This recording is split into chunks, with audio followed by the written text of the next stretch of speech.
Biz tumanda 2025-yil hosili uchun 4850 gektar maydonlarda paxta yetishtirib 21150 tonna paxta xomashyosi yetishtirish rejalashtirilgan. Shu kungacha hozirda agrotexnik tadbirlar, fermerlar bilan agrotexnik tadbirlar o'tkazilib, paxta hosilini yetishtirdik. Hozirgi kunda tumanda 106 ta otryad shakllantirilib, paxta yig'im terimi jadal suratlarda olib borilmoqda. Tumanda paxta terimini jadal suratlarda olib borish uchun tumanimiz hokimi tomonidan fermer xo'jaliklariga 10 ta terim mashinasi olib kelingan. Uyushmagan aholi va terim mashinalari orqali paxta terimini kunlik 500 tonna oshiq terib olinyapti kuniga. Tumanimizda 3 xil nav ekilgan: Namangan 77, S8290 va xorijiy nav ekilgan. Hozirgi kunda uchalasini ham hosildorligi yaxshi bo'lyapti.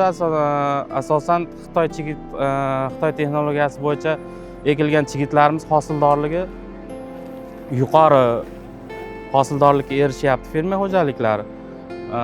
Xitoy texnologiyasida plyonka ostiga tomchilatib sug'orish qilib ekilgan paxta maydonlarimiz bor.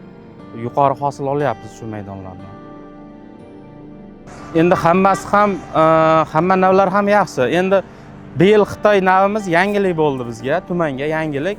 Bir terimda 50 sentnergacha Xitoy texnologiyasi bilan ekilgan paxta maydonlaridan hosil olinyapti. Shu Bekziyo fermer xo'jaligida paxta mavsumi 7-dan boshlangan bo'lsa, shu paytdan beri biror marta besprogol paxtaga chiqyapmiz. Chunki paxta pullarimiz vaqtida berilyapti, ovqatlar bordi keldilar, hammasi juda ham qoniqarli darajada. Paxta ham juda ham yaxshi yetishtirilgan. Bizga shunday chiroyli sharoitlar yaratib beryapti. Hammaga rahmat. Mavsum boshidan shu kungacha bir oydan o'tdi, 5500 kilo paxta teribmiz. Ozgina kam 10 million uyga daromad kirgizdik. Paxta terimidan bizni mahalladoshlar hamma kimlardir to'ylar qilyapti, kimlardir borlarni xursand qilyapti. Juda ham ko'pchilik o'zim bilan mana dardlashyapti, farzandlarini o'qityapti. Yurtimizga hamma zabardast xizmat qilyapti. Hammaga rahmat. Paxtani ko'proq yetishtiringlar. Iloji bo'lsa o'zimiz teraylik, traktorlar bizga jo'natmanglar. Qo'shnilar hozir yig'ilib o'tirib ko'chada shunaqa gaplasholmaydi. Hamma tirikchilik, mehnat, kimdir nima, bizda g'iybat bo'lmaydi, o'yin kulgi. Nima deydi? Juda ham yaxshi do'stona suhbatlar, uzoqdagi mahalladoshlar bilan biz bilan birga yangi do'stlar orttirish. Didor.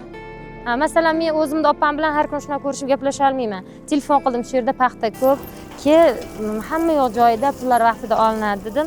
Opam ham qo'shnilar bilan birdamas bo'lib kelishdi. Shu yerda opam bilan didorlashib, mazaq paxta teryapman. Uyda shunaqa qilib o'tira olmaymiz.